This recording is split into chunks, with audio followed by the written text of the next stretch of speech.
हाय प्रिय छात्र और छात्राओं, लास्ट वीडियो में जो हमने आपको एक मॉडल पेपर सेट दिया था तो आपसे प्रॉमिस किया गया था कि भाई उसका सॉल्यूशन बहुत जल्दी लेकर के आएंगे।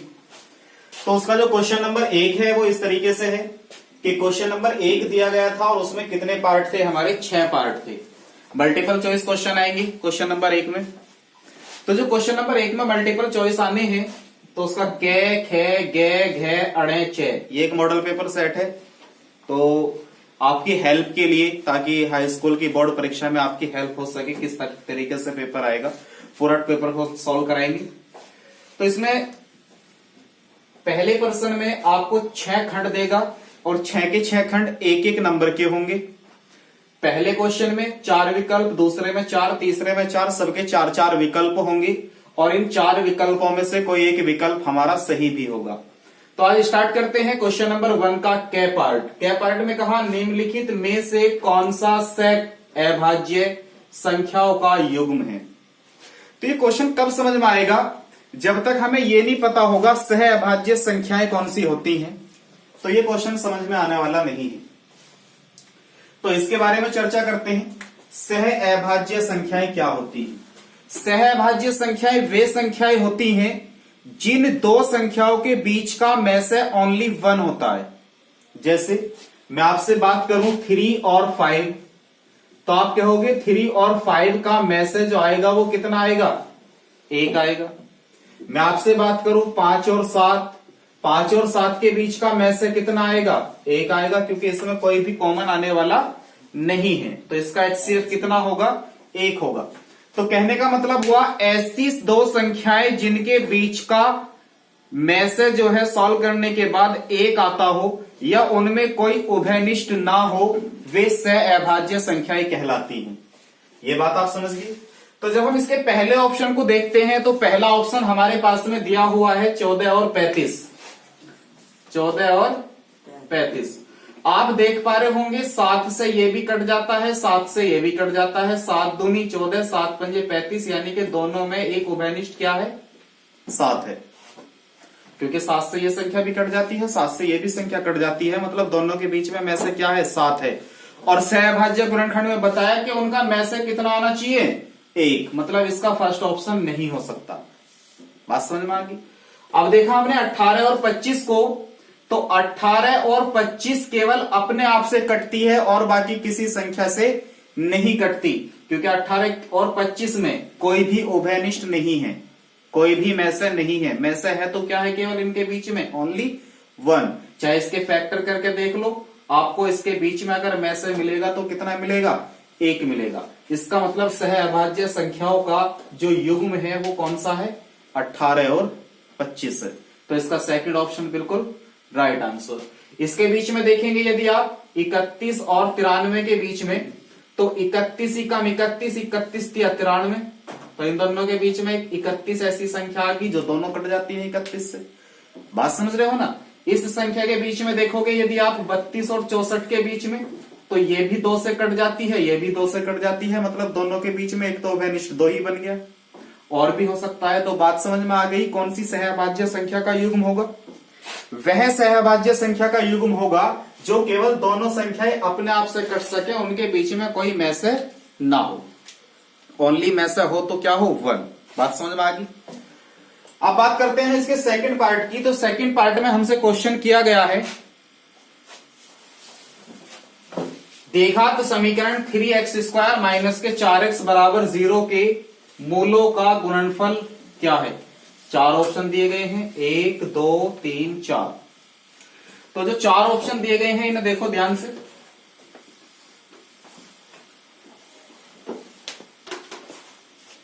द्विघात समीकरण है हमारे पास में 3x² माइनस के 4x बराबर 0 और मूलों का क्या ज्ञात करना है हमें, गुणनफल। तो आपको बताया गया था एक द्विघात समीकरण जो होती है ax² प्लस के bx प्लस के c बराबर 0, इस द्विघात समीकरण के 2 मूल होते हैं, एक अल्फा और दूसरा बीटा। और उन दोनों मूलों में एक बहुत बढ़िया रिलेशन होता है, मूलों का योग जो कि होता है माइनस के b/a और मूलों का गुणनफल जो होता है C/E। अब देखो क्वेश्चन में पूछा क्या गया है, क्वेश्चन में कहा ये द्विघात समीकरण है और मूलों का गुणनफल ज्ञात करना है, मतलब अल्फा इंटू बीटा ज्ञात करना है। तो जो इक्वेशन हमारे पास दिया हुआ है उसकी कंपेयर करेंगे ax² प्लस के bx प्लस c बराबर 0 से। जब इसकी आप तुलना करोगे, a का मान 3, b का मान -4 और c का मान 0। बोझा क्या गया हमसे, मूलों का गुणनफल।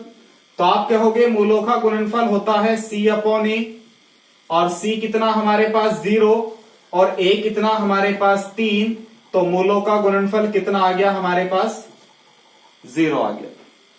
तो आपका राइट आंसर कौन सा है, फर्स्ट। बात समझ में आ गई होगी।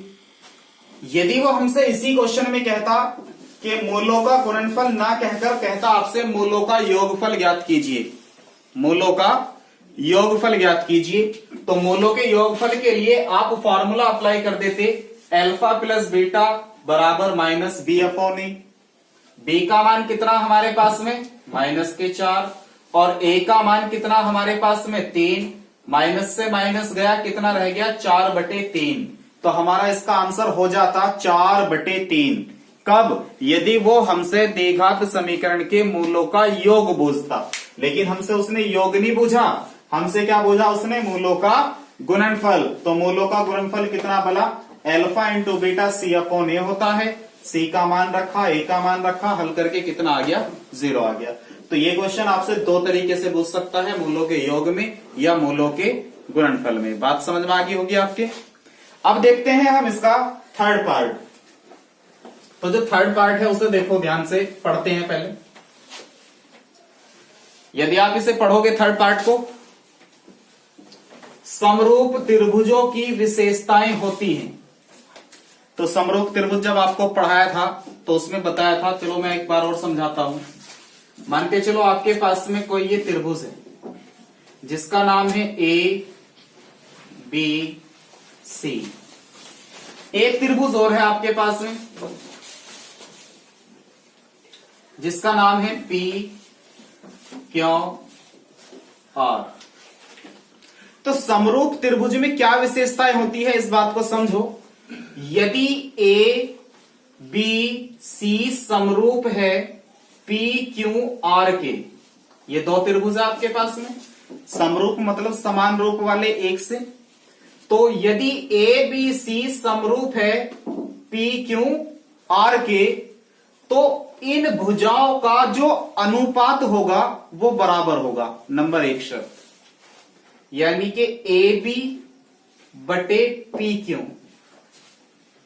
बराबर होगा BC/QR बराबर होगा AC/PR। ये बात आपको समझ में आ गई होगी। यानी कि समरूप त्रिभुज जो होता है उसकी विशेषताएं होती हैं कि उनकी आसन्न जो भुजाएं हैं उनका अनुपात जो होगा, संगत भुजाओं का जो अनुपात होगा वो बराबर होगा। ये बात दिमाग में आई या नहीं आई। इस त्रिभुज की ये वाली भुजा और जस्ट इसके संगत कौन सी भुजा बैठी है, इसका अनुपात बराबर होगा। ये भुजा इसके संगत बैठी, इसका अनुपात बराबर होगा। ये भुजा इसके संगत बैठी, इसका अनुपात। ये बात दिमाग में सेट होगी। दूसरी कंडीशन क्या होती है कि इसके जो संगत कोण होते हैं वे भी बराबर होते हैं। मतलब ये वाला एंगल इस एंगल के बराबर होगा, ये एंगल इस एंगल के बराबर होगा, और ये एंगल इस एंगल के बराबर होगा। मतलब समझ में आया कि समरूप त्रिभुज के जो संगत कोण होते हैं वे भी क्या होते हैं, बराबर होते हैं। अब यदि हम ऑप्शन को ध्यान दें तो ऑप्शन में हमसे कहा, पहला ऑप्शन, कि उसकी संगत भुजाएं समानुपाती होती हैं। बिल्कुल सही बात है, क्योंकि अभी हमने बताया, क्योंकि उसकी संगत भुजाएं क्या होती हैं, समानुपाती होती है। तो इसका फर्स्ट ऑप्शन सही है। फिर आगे पढ़ के देखा संगत कोण बराबर होते हैं, अभी हमने चेक किया कि संगत कोण भी बराबर होते हैं। इसका मतलब इसका सेकंड ऑप्शन भी सही है। अब थर्ड ऑप्शन में कहा उपयुक्त में से दोनों, मतलब जो ऊपर दिए गए हैं क्या वे दोनों सही हैं। तो आप कौन से ऑप्शन को टिक करके आओगे? थर्ड वाले ऑप्शन को, कि उपयुक्त में से दोनों सही हैं। यदि आप एग्जाम में फर्स्ट वाला टिक सही कर आए तो आपका आंसर गलत चला जाएगा, आप सेकंड को टिक कर आए तो भी गलत चला जाएगा, क्योंकि ऑप्शन दोनों सही हैं, लेकिन इसने एक ऑप्शन और दे दिया उपयुक्त में से दोनों। क्या ये दोनों सही है?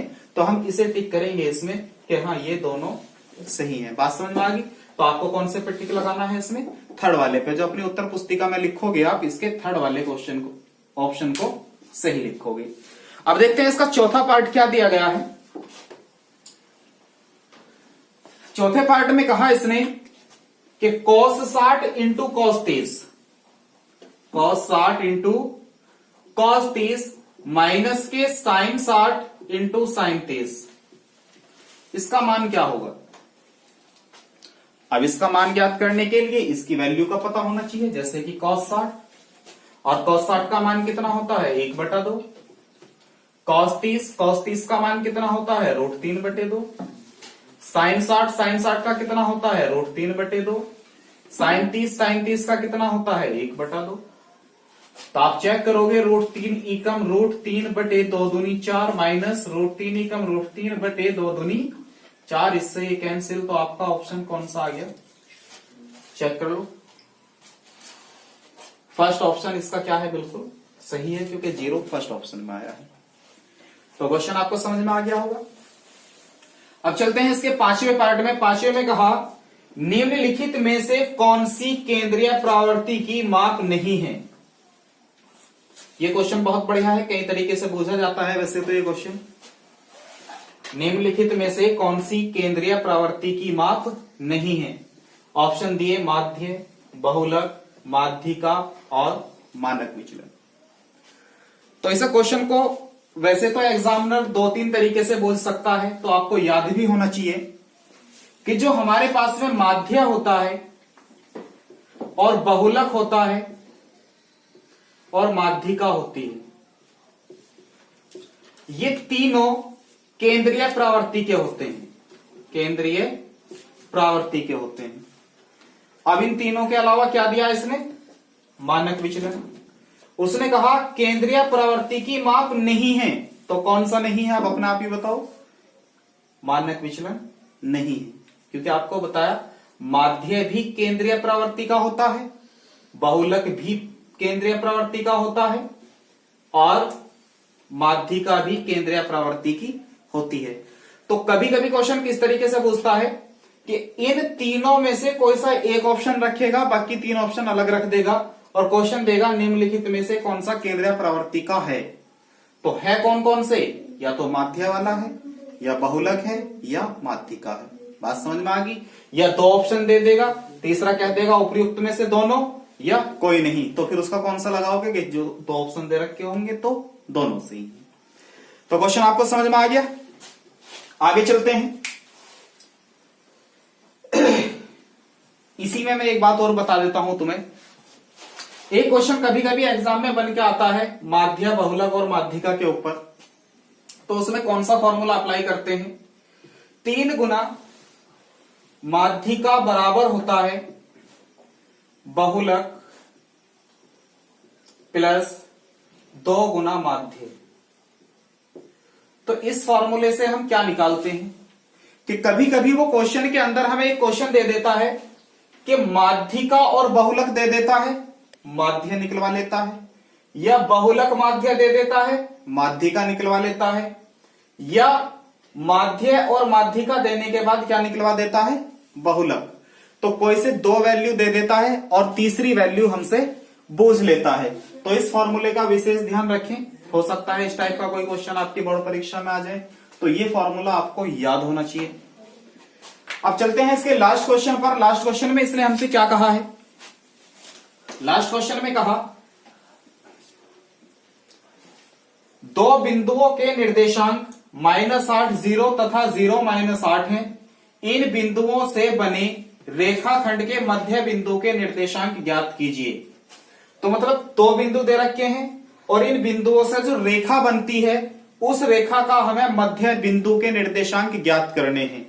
तो इसे ऐसे समझो आप, यदि हमारे पास में 2 बिंदु दिए हुए हैं और उन दो बिंदुओं का हमें मध्य बिंदु ज्ञात करना हो तो आपको एक फॉर्मूला बहुत अच्छे से याद कराया हुआ है कि यदि x1 y1 और x2 y2 दो हमारे पास में बिंदु दिए हुए हों और उसके मध्य बिंदु के आपसे निर्देशांक पूछता है, मध्य बिंदु के निर्देशांक, तो आप बता सकते हो x1 प्लस x2 बटे 2 और y1 प्लस y2 बटे 2। तो x1 कितना है -8, x2 कितना है 0 बटे 2, y1 कितना है 0 और x2 कितना है -8 और बटे में कितना है 0, -8 बटे 2, -8 बटे 2, 2 चौक 8, 2 चौक 8, तो कितना आ गया -4 और -4। बात समझ में आपके आ गई होगी। क्वेश्चन बहुत बढ़िया थे। तो लास्ट वाला क्वेश्चन जो है उसका ऑप्शन कौन सा सही है?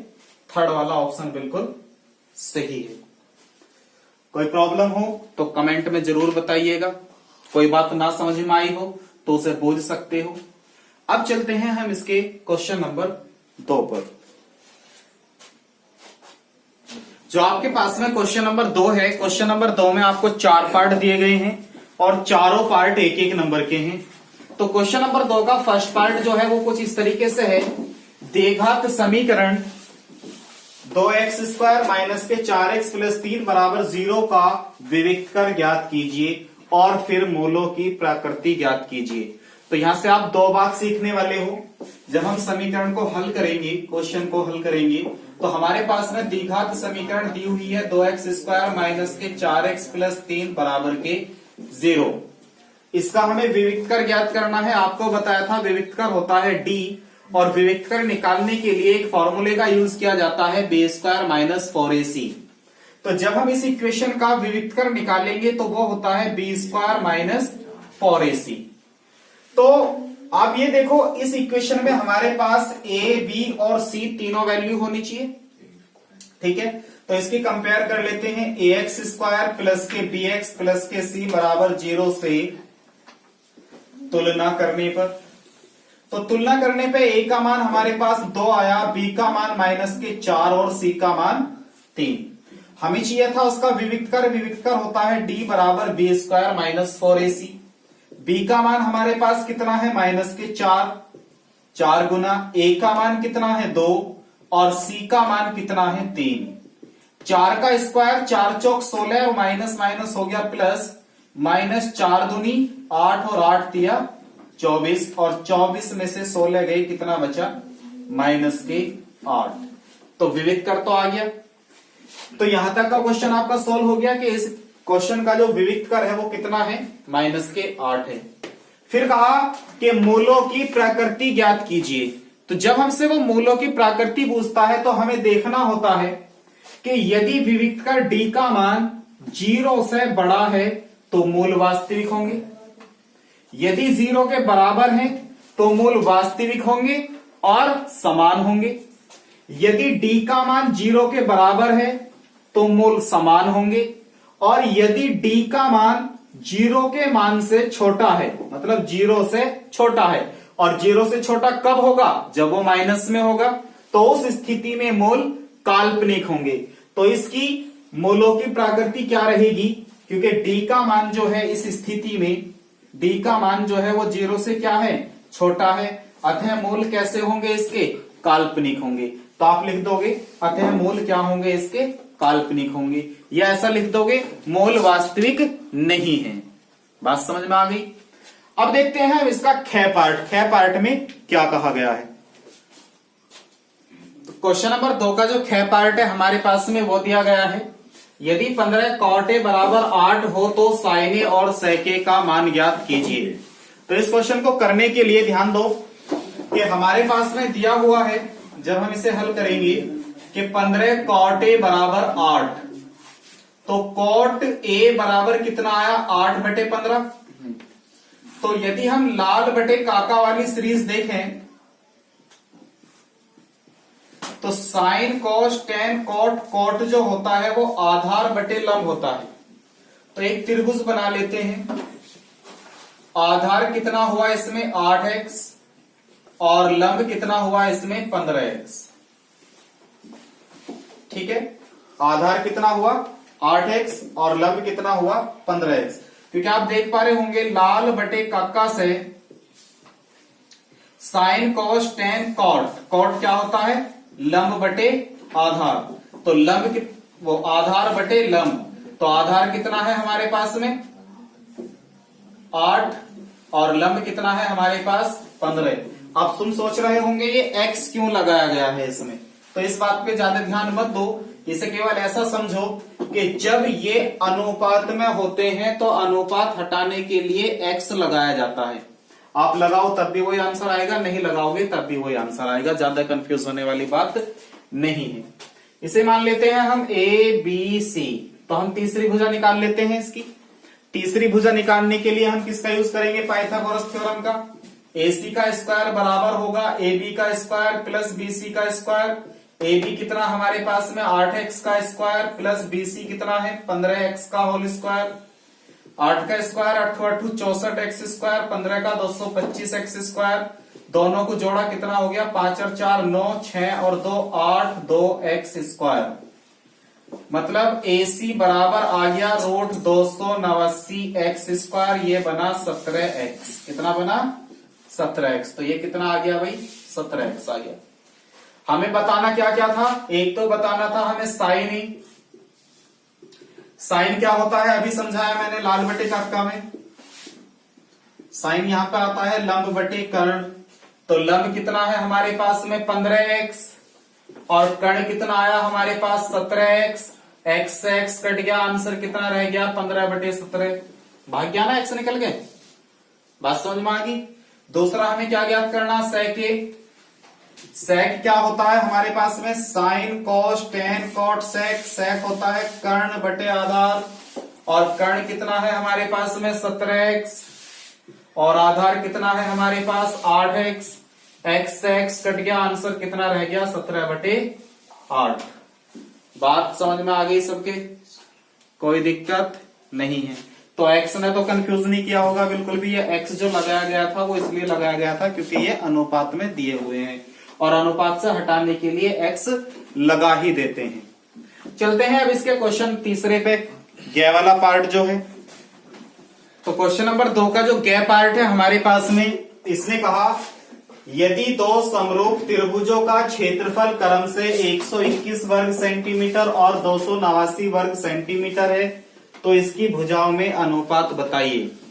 अब किसी त्रिभुज की भुजाओं में हमें अनुपात ज्ञात करना है। त्रिभुज समरूप है और पहले त्रिभुज का क्षेत्रफल 121 है और दूसरे त्रिभुज का क्षेत्रफल 289 है।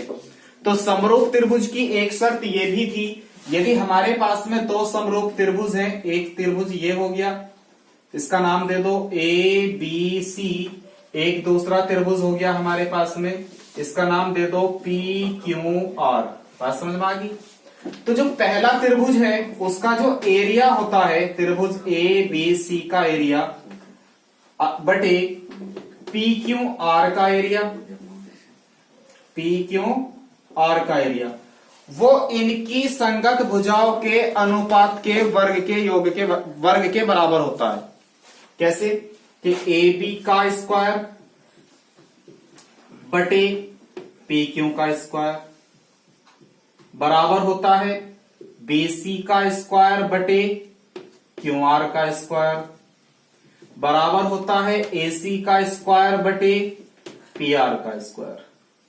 तो क्वेश्चन की सारी थीम समझ गए होंगे आप कि क्वेश्चन में हमें एरिया दिया हुआ है और भुजाएं पूछ रहा, तो एक भुजा तो अपने आप ही दोनों भुजाएं क्या हो जाएंगी बराबर हो जाएंगी, तो कोई सी एक सोल्व कर लेंगे बस। पहले त्रिभुज का क्षेत्रफल कितना दिया हमारे पास, एरिया ऑफ ABC ले यदि हम तो 121, और दूसरे त्रिभुज का क्षेत्रफल कितना दिया, एरिया ऑफ PQR लेट कर लो इसे, ये दिया उसने 289, और रिलेशन क्या बताया हमने आपको ये वाला, तो फर्स्ट वाला क्षेत्रफल कितना 121, दूसरा क्षेत्रफल कितना 289, बराबर किसके रखोगे AB बटे PQ के स्क्वायर के, AB बटे PQ के स्क्वायर के। अब ये स्क्वायर कहां जाएगा इधर रूट में, तो रूट 121 बटे 289 बराबर आया AB बटे PQ। 121 का रूट कितना होता है 11 और 289 का कितना होता है 17 AB/PQ। तो उसकी भुजाओं में कितना अनुपात होगा 11:17। बात समझ में आ गई कि उनकी जो भुजाओं में अनुपात होगा वो कितना होगा 11:17 का अनुपात होगा उसकी भुजाओं में। कोई दिक्कत क्वेश्चन में? कोई बात समझ में ना आ रही हो तो कमेंट में बता सकते हो। अब देखते हैं इसका क्वेश्चन चौथा पार्ट क्या क्या कहा है इसने।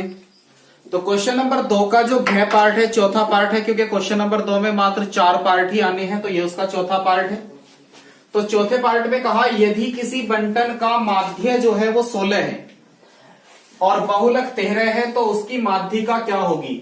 तो एक फॉर्मूला मैंने आपसे बताया था कि यदि माध्य और बहुलक दिया हो माध्यिका बुझेगा, मतलब कोई सी दो चीज दी हो और तीसरी बुझेगा, तो हम उस क्वेश्चन को कैसे सॉल्व करेंगे। तो सबसे पहले हम देखते हैं उसने हमें क्या क्या दिया है। उसने हमें कहा माध्य जो है इसका 16 है और बहुलक कितना है हमारे पास में 13 है, और हमसे पूछ क्या रहा है वो माध्यिका हमें ज्ञात करनी है। तो मैंने आपको बताया था अभी कुछ देर पहले, क्योंकि 3 गुना माध्यिका बराबर होता है बहुलक प्लस 2 गुना माध्य। हमें ज्ञात क्या करना माध्यिका, बहुलक के स्थान पे बहुलक रखो कितना है 13, 2 गुना माध्य कितना है हमारे पास 16, तो यहां पे कितना 3 माध्यिका, तो 13 प्लस 16 दूनी कितना हो गया 32, यहां पे कितना 3 माध्यिका। अब इन्हें प्लस करेंगे यदि हम 3 और 2 कितना हुआ 5 और 2 3 और 1 कितना हुआ 4, यहां पे कितना 3 माध्यिका। हमें निकालना माध्यिका, तो 3 कहां जाएगा बटे में, तो 45/3 क्या रह गई माध्यिका। 3 से कितनी बार कट गया 15 बार, तो इसकी माध्यिका कितनी आ गई 15 आ गई। बात समझ में आ गई। तो हमसे माध्य दिया था बहुलक दिया था माध्यिका बूझना था, तो इस क्वेश्चन की हमारी माध्यिका कितनी आ गई 15 आ गई। तो हमारे पास में मीन मोड और मीडियन के ऊपर ये क्वेश्चन था। माध्य हमारे पास मीन था, ये मोड था, और हमसे क्या पूछा था उसने मीडियन फाइंड करना था। तो 3 मीडियन बराबर होता है मोड प्लस 2 मीन। बात समझ में आ गई 2 मीन। अब मिलते हैं हम आपसे नेक्स्ट वीडियो के साथ में क्वेश्चन नंबर 3 को और 4 को कराएंगे उसमें। तो लगभग 2 वीडियो में 3 नेक्स्ट 2 वीडियो में पूरा पेपर सॉल्व कर लेंगे। तीसरा और चौथा कल लेकर के आ जाएंगे कंफर्म। इन क्वेश्चनों की पहले और दूसरे क्वेश्चन की आपको बहुत अच्छे तरीके से तैयारी कर लेनी है।